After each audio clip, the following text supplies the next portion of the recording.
இடஒதுக்கீடு என்றாலே பிரச்சனை தான். அது இந்தியாவா இருக்கட்டும், இல்ல வெளிநாடா இருக்கட்டும்.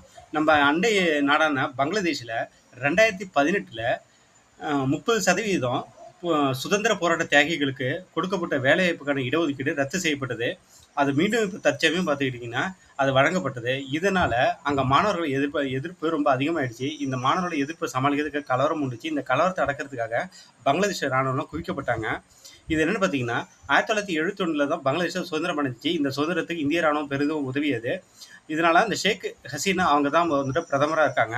இவங்க ஷேக் ஹசீனா அவங்க அப்படிங்கிறது அவாமி லீக் அந்த கட்சியை சேர்ந்தவங்க. இந்த அவாமி லீக் கட்சியில உள்ளவங்களுக்கு தான் பெரும்பாலும் இந்த இடஒதுக்கீடுனால சுதந்திர போராட்டங்களுக்கு 30% இடஒதுக்கீடு பயன்பெறுறாங்க அப்படின்னு சொல்லிட்டு மாணவர்களை கொந்தளிப்பு அடைகிறாங்க. எங்களுக்கு வேலை வாய்ப்பே கிடைக்க மாட்டேங்குது அப்படின்னு சொல்லிட்டு இதனால கலவரம் ஒன்றுனால தான் இந்த ராணுவத்தை குவிக்கப்பட்டிருக்காங்க. இது சைனா நேசகரம் நீட்டு இருக்கு. ஆனால் சைனாவோட நேசகரத்தை அந்த நாட்டு பிரதமர் ஷேக் ஹசீனா அவங்க வந்துட்டு நிராகரிச்சிட்டாங்க.